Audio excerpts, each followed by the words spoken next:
Hi friends, welcome to our channel.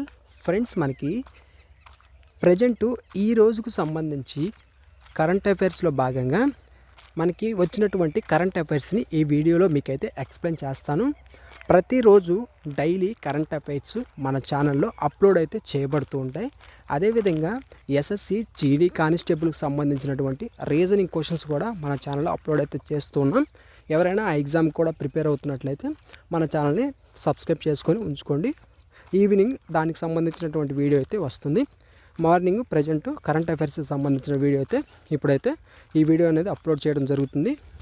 ఇక ఈ వీడియోలో ఈరోజు వచ్చినటువంటి కరెంట్ అఫైర్స్ని క్లియర్ కట్గా మీకైతే క్వశ్చన్స్ మల్టిపుల్ చాయిస్ రూపంలో అయితే అందిస్తాము. ప్రతిరోజు మీరు డైలీ మన ఛానల్లో వచ్చేటటువంటి కరెంట్ అఫైర్స్ మీరు ప్రిపేర్ అవ్వడం వల్ల ఎగ్జామ్లో మీకు కరెంట్ అఫైర్స్లో ఈజీగా మీరు స్కోర్ అనేది గెయిన్ చేయగలుగుతారు. మనకి ఏ టైప్ ఆఫ్ క్వశ్చన్స్ అడుగుతారు అనాలిసిస్ చేసి మెయిన్ ఇంపార్టెంట్ కరెంట్ అఫైర్స్ ఏవో అవి మాత్రమే నేనైతే గ్యాదర్ చేసి మీకైతే అందిస్తాను. కాబట్టి సబ్స్క్రైబ్ చేసుకుని డైలీ అయితే ఫాలో అవ్వండి. ఇక క్వశ్చన్స్లోకి అయితే వెళ్దాం. ఫస్ట్ ప్రశ్న చూసినట్లయితే Indian railways board gauge network electrification status ఇప్పుడు ఎంత పర్సంటేజ్ చేరుకుంది? అకార్డింగ్ టు లేటెస్ట్ డేటా ప్రకారంగా ఇప్పుడు ఎంతకు చేరుకుందంటే 99.2%. నేను ఆన్సర్స్ మాత్రం మీకు చెప్తూ వెళ్తాను. మీరు ఆన్సర్ ఆ క్వశ్చన్ గుర్తుపెట్టుకోండి. అట్లా డైలీ రివిజన్ చేసి మీకు ఏంటంటే ఒక ఐడియా అనేది వచ్చేస్తుంది. ఎగ్జామ్లో ఈజీగా ఆన్సర్ అనేది చేస్తారు. ఓకేనా? 99.2% ఆన్సర్. 2019-2025 మధ్య ఇండియన్ రైల్వేస్ టోటల్ ఎంత రూట్ కిలోమీటర్ ఎలక్ట్రిఫై చేసింది? Average 15+ route kilometre per day ప్రకారంగా మనం చూసినట్లయితే 33,000 కిలోమీటర్లు మోర్ దాన్ అంటే 33,000 కిలోమీటర్ల కంటే ఎక్కువగానే రూట్ కిలోమీటర్స్ని మనకి ఎలక్ట్రిఫై అయితే చేయడం జరిగింది. ఓకేనా? Option C correct answer. Next question, railway electrification drive main objective ఏమిటి? According to ministry of railways ప్రకారంగా మెయిన్ ఆబ్జెక్టివ్ ఏంటి? నెట్ జీరో కార్బన్ ఎమిటర్ లక్ష్యంతో.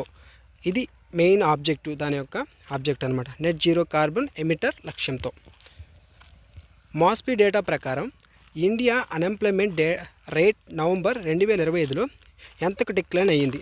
ఓకేనా? మాస్పీ డేటా ప్రకారం 4.7%కి అయితే డిక్లైన్ అవ్వడం జరిగింది. 4.7%. Option C. India unemployment data regularly collect చేసే మెయిన్ సర్వే ఏది?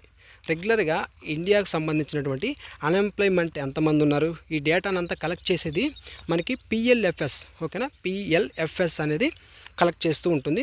పీరియాడిక్ లేబర్ ఫోర్స్ సర్వే వాళ్ళు ఈ యొక్క డేటాని కలెక్ట్ చేస్తూ ఉంటారు. Next question, Microsoft CEO Satya Nadella. Microsoft CEO ఎవరు? సత్య నాదెండ్ల. ఈ క్వశ్చన్ కూడా గుర్తుపెట్టుకోండి. ఇండియా విజిట్ అయ్యారైనా మెయిన్ ఫోకస్ ఏది?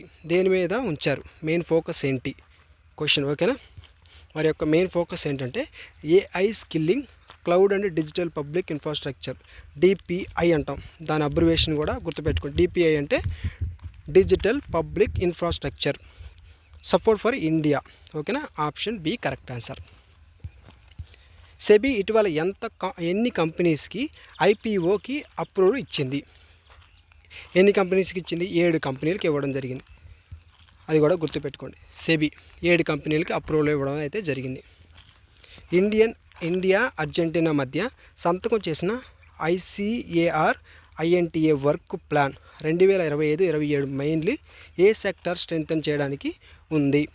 Option B agriculture and agri research కొలాబరేషన్కి సంబంధించింది. ఓకేనా? Answer B. Next, ICAR-INTA agriculture కొలాబరేషన్లో స్పెషల్ ఫోకస్ ఏ క్రాప్ పై ఉంది? Oil seeds, pulses, climate resilient crops, వీటి మీద ఫోకస్ అనేది ఉంది. గుర్తుపెట్టుకోండి. నెక్స్ట్ క్వశ్చన్, ఇండియన్ నేవీ ఇటీవల కమిషన్ చేసిన India's first indigenous designed diving support craft పేరు ఏంటంటే DSC-A20. ఇది గుర్తుపెట్టుకోండి.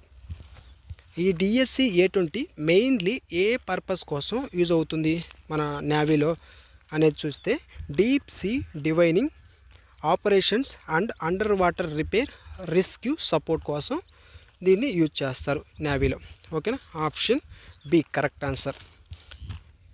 నెక్స్ట్ చూసుకున్నట్లయితే కోల్ ఇండియా లిమిటెడ్ కొత్త సిఎండిగా ఎవరు ఎంపికయ్యారు లేకుంటే ఎవరు అపాయింట్ అయ్యారు అని చూస్తే బి సాయిరామ్ అనే వ్యక్తి కోల్ ఇండియాకి సంబంధించి సిఎండిగా ఎంపిక అవ్వడం జరిగింది. ఆయన్ని అపాయింట్ చేశారు కొత్తగా. గుర్తుపెట్టుకోండి, పేర్లు కూడా ఎగ్జామ్లో వచ్చే అవకాశం ఉంటుంది. Ethiopia highest civilian honour the great honour Nishan of Ethiopia recently ఎవరికి కన్ఫర్ చేసింది?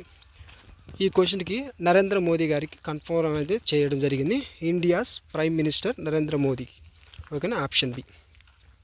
International day to end violence against sex workers ప్రతి సంవత్సరం ఏ డేట్న అబ్జర్వ్ చేస్తారు? Option C answer December 17th. ఓకేనా, ఆన్సర్ అది. ఎన్సిఏఈఆర్ అంటే ఈ అబ్రివేషన్స్ అన్నీ ఒక నోట్స్ పెట్టుకొని రాసుకోవడం మంచిది. మన కరెంట్ అఫైర్స్లో వచ్చినటువంటి అబ్రివేషన్స్లు కూడా ఎగ్జామ్లో అడిగే అవకాశం ఉంటుంది.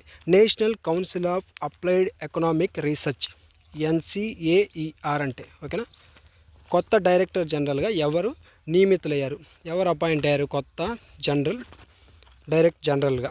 ఓకేనా, సురేష్ గోయల్ గారు అపాయింట్ అవ్వడం జరిగింది. ఓకేనా, national council of applied economic రీసెర్చ్కి. నెక్స్ట్ క్వశ్చన్ ఇది ఫ్రెండ్స్. సో ఈ రోజుకి సంబంధించినటువంటి మనకి మొత్తం మీద ఈరోజు ప్రజెంట్ ఇప్పటికీ ఉన్నటువంటి కరెంట్ అఫైర్స్ అయితే ఇవి. సో ఇవన్నీ ఇంపార్టెంట్ కరెంట్ అఫైర్స్ కాబట్టి 1-2 సార్లు రివిజన్ చేయండి. సో ఈ వీడియో కంపల్సరీగా మీ ఫ్రెండ్స్కి, మీకు తెలిసిన ఎవరైతే జాబ్స్కి ప్రిపేర్ అవుతున్నారో వారికి కంపల్సరీగా షేర్ చేయండి. డైలీ కాంపిటేటివ్ స్టూడెంట్లు కంపల్సరీగా డైలీ కరెంట్ అఫైర్స్ అనేది చూసుకోవడం చాలా చాలా ఇంపార్టెంట్. ఈ ఏదైతే ప్రజెంట్ జరుగుతున్నటువంటి ఎగ్జామ్స్ అన్నిటిలో ఎక్కువగా మనకి ఈ యొక్క కరెంట్ అఫైర్స్ మీదే క్వశ్చన్స్ అయితే జీకేలో అయితే వస్తున్నాయి కాబట్టి మిస్ చేయొద్దు. కంపల్సరీగా డైలీ ప్రిపేర్ అవ్వండి. ఛానల్ సబ్స్క్రైబ్ చేసుకోకపోతే సబ్స్క్రైబ్ చేసుకోండి. డైలీ కంపల్సరీగా ఒక వీడియో అనేది నేను కంపల్సరీగా అప్లోడ్ చేస్తాను, మీకు రివిజన్ అవుతుంది. సో ఈ వీడియోకి ఇంతే ఫ్రెండ్స్, థ్యాంక్స్ ఫర్ వాచింగ్.